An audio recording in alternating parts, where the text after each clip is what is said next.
है ना। आज हम लोग क्लास 10th का मैथ्स जो चैप्टर 2 चल रहा है बहुपद, है ना।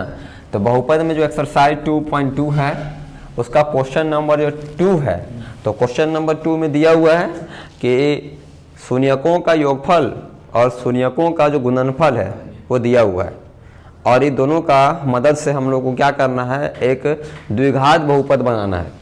कौन सा? द्विघात बहुपद। हाँ, हम लोग एक द्विघात बहुपद बनाना है। तो हम इसके लिए दो तरीका बताए थे। एक हम डायरेक्ट इक्वेशन निकालने का यानी डायरेक्ट पॉलिनोमियल निकालने का या फिर बोल सकते हैं समीकरण निकालने का बताए थे, और एक स्टेप बाय स्टेप बताए थे, है ना। तो हम लोग सीधा बनाएंगे ये रूल से। आज फिर दोनों बता देने जा रहे हैं, ठीक है। फिर से एक बार समझ लो, और उसके बाद तुम लोग को छोटा वाला जो रूल है उसी को अप्लाई करना है, ठीक है। क्योंकि यहाँ से जो आता भी है ना वो 1 नंबर का सवाल आता है। अब 1 नंबर का सवाल आएगा तो तुम इतना लंबा बनाएगा नहीं, तो हम लोग कौन सा बनाएंगे, शॉर्ट वाला। तो शॉर्ट वाला मेथड बनाएंगे, तो इसको पहले हम लोग समझ लेते हैं, ठीक है। तो जैसे हम लोग ये 2 को दिया हुआ है, तो ये फर्स्ट जो नंबर दिया है ना वो शून्यकों का योगफल है। इस बात को याद रखना, मतलब अल्फा प्लस बीटा दिया हुआ है √2। क्या दिया हुआ है? √2। और हम लोग जानते हैं अल्फा प्लस बीटा इसका फॉर्मूला होता है माइनस में b/a। माइनस में b/a निकल गया √2, नीचे कुछ नहीं तो 1 मान लेते हैं। तो यहाँ हमको क्या क्या मिल सकता है वो देख लो, है ना। यहाँ देखो क्या क्या मिलेगा, b मिलेगा माइनस में √2, a मिलेगा 1। उसी तरह फिर हम लोग क्या कर लेते हैं, अल्फा इंटू बीटा का मान लिख लेते हैं 1/3, और इसका वैल्यू होता है c/a यानी 1/3।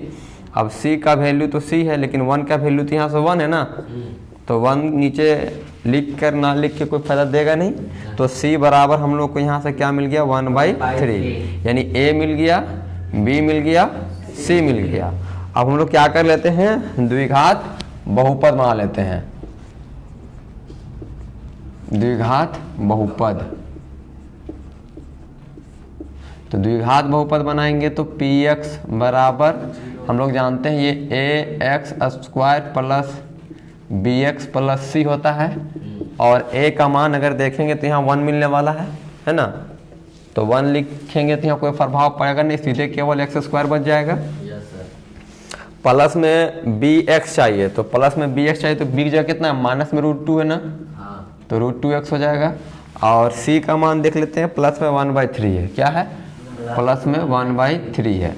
तो फिर से हम लोग वही बात होगा, है ना, कि नीचे 3 है तो इसको हटाने के लिए फिर हम लोग यहाँ क्या करेंगे, बराबर 0 मान लेंगे, है ना, इसको हटाने के लिए, ठीक है। तो देखो कैसे हट जाएगा ये x², क्योंकि नीचे हम लोग एलसीएम ले लेंगे 3, तो इसके नीचे समझो 1 है, इसके नीचे 1 है, तो एलसीएम लेंगे तो यहाँ क्या आ जाएगा, 3 आ जाएगा। यहाँ आ जाएगा 3√2x, और यहाँ क्या मिलेगा 1 बराबर 0। अब ये 3 जो मल्टीप्लाई में डिवाइड में जाके ख़त्म हो जाएगा, तो जो बहुपद बना वो बन गया 3x² माइनस 3√2x प्लस में 1 बराबर 0। तो ये जो हम लोगों का बहुपद है वो कंप्लीट हो गया। तो ये एक तरीका हो गया बनाने का, ठीक है। ये थोड़ा सा लंबा हो गया। अब हम लोग इसका शॉर्ट मेथड बनाएंगे, जिसमें तुम लोग सीधे बोले थे कि अगर 2 चीज़ दिया हुआ रहेगा, यहाँ से मेथड 2 याद रखना, ठीक है, मेथड 2 है ना, जिसको हम लोग ये शॉर्ट तरीका हो रहा है ये। इसमें कैसे बनाएंगे, तो इसमें हम लोग को 2 चीज़ दिया हुआ है कि अल्फा प्लस बीटा का रिजल्ट दिया हुआ कितना था, √2 दिया हुआ है, और अल्फा इंटू बीटा का रिजल्ट कितना दिया हुआ है, 1/3, ये दिया हुआ है 2 को। और हम लोग सीधे हम लोग जानते हैं कि द्विघात अगर बहुपद निकालना है, द्विघात बहुपद, तो इसका निकालने का सीधे तरीका होता है ये वाला कि x² लेना है, ठीक है। फिर यहाँ पे हम लोग लेते हैं माइनस में, ये जगह अल्फा प्लस बीटा लेते हैं, और यहाँ इंटू में x लेना है, और फिर प्लस में अल्फा इंटू बीटा लेना है, ठीक है। अब सीधे देखो पुट हो जाएगा, ये x² हो गया माइनस अल्फा प्लस बीटा, देखो कितना दिख रहा है, √2 दिख रहा है, √2 ले लेंगे, और यहाँ x हो गया प्लस अल्फा इंटू बीटा पूरा कितना दिख रहा है, 1/3। अब फिर देखो वहीं पहुँच गया, फिर से वही हम लोग काम करेंगे, इसको बराबर 0 मान के सॉल्व कर लेते हैं। अगर बराबर 0 मान के सोल्व करेंगे तो एलसीएम यहाँ 3 आएगा, तो यहाँ जाएगा 3x² माइनस यहाँ 3√2x हो जाएगा, प्लस में 1 बराबर 0। फिर से ये 3 जो डिवाइड में है वो मल्टीप्लाई में जाके समाप्त हो जाएगा, तो यहाँ से बच जाएगा 3x² माइनस में 3√2x प्लस में 1 बराबर 0। अभी यहाँ ध्यान दो, ये इतने सा में बन गया है कि नहीं, ये इतने समय बन गया, और इसमें देखो हमको ए बी सी निकालने के बाद पुट करके हमको यहाँ तक आंसर पहुँचे। समझ में आ रहा है बात? तो हमको बहुपद लिखना है ना, तो देखो अभी जो बराबर 0 दे दिया मतलब ये समीकरण बन रहा है, तो कल बहुपद लिखना तो इतना सा लिखेंगे कि px बराबर इतना सा खाली लिखेंगे 3x² माइनस 3√2x प्लस 1, ये हो गया बहुपद, है ना। तो इसी का क्वेश्चन नंबर 2 का ही 5 है, जिसमें दिया हुआ है कि सम ऑफ जो जीरोज है वो माइनस में 1/4 है, और जो प्रोडक्ट ऑफ जीरोज है वो प्लस में 1/4 है। तो फिर से हम लोग अब सीधे बनाएंगे, है ना, कौन सा, हाँ, द्विघात बहुपद। अगर द्विघात बहुपद बनाएंगे तो px बराबर देखो क्या क्या आएगा हम लोग का, एक आएगा x² प्लस आएगा, सॉरी यहाँ प्लस नहीं, याद रखना यहाँ माइनस लेना है, ठीक है, माइनस यहाँ अल्फा प्लस बीटा, यहाँ x और यहाँ प्लस में अल्फा इंटू बीटा। अब यहाँ x² हो गया, और यहाँ अल्फा प्लस बीटा का जो वैल्यू है कितना है, माइनस में 1/4 इंटू एक्स है, प्लस में यहाँ फिर से 1/4 है।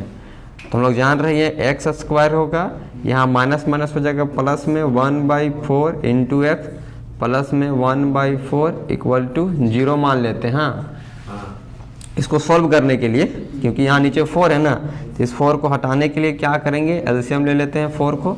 यहाँ जाएगा 4x², यहाँ हो जाएगा 1x, यानी कि केवल x, है ना, केवल x बच जाएगा यहाँ पे, और यहाँ पे प्लस में केवल 1 बराबर 0। ये 4 डिवाइड से मल्टीप्लाई में होकर ख़त्म हो जाएगा, तो केवल बन जाएगा 4x² plus x plus 1 equal to 0। यानी केवल हम बहुपद को लिखेंगे, हाँ, केवल बहुपद को लिखेंगे तो केवल इतना सा लिखेंगे 4x² प्लस x प्लस 1, ठीक है। तो ये हम लोग का क्वेश्चन नंबर 2 का 5 हुआ कंप्लीट।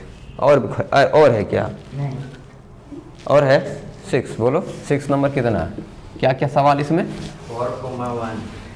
4,1 ये है। तो फिर से यहाँ पे हम लोग मान लेंगे कि अल्फा प्लस बीटा है 4 और अल्फा इंटू बीटा दिया हुआ है 1, और हम लोग जब इसका निकालेंगे द्विघात बहुपद, तो द्विघात बहुपद जो हो जाएगा px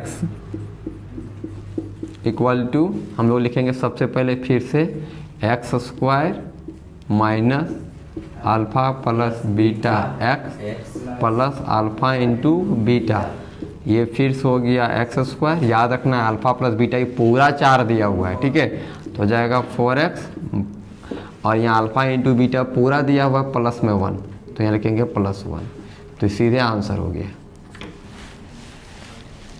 देख रहा है ना, ये एक स्टेप क्वेश्चन है, मतलब समझो तो ये फॉर्मूला है, और दूसरा स्टेप में सीधे आंसर आ जा रहा है। तो ये एकदम सबसे आसान तरीका है इसको बनाने में। अगर द्विघात बहुपद निकालने के लिए आता है तो सबसे आसान तरीका इसी को लगाना है, ठीक है। जो स्टेप बाय स्टेप प्रॉब्लम नहीं जाना है वो लंबा जाएगा, इसी को लगा देना है, ये तुरंत आंसर आ जाएगा।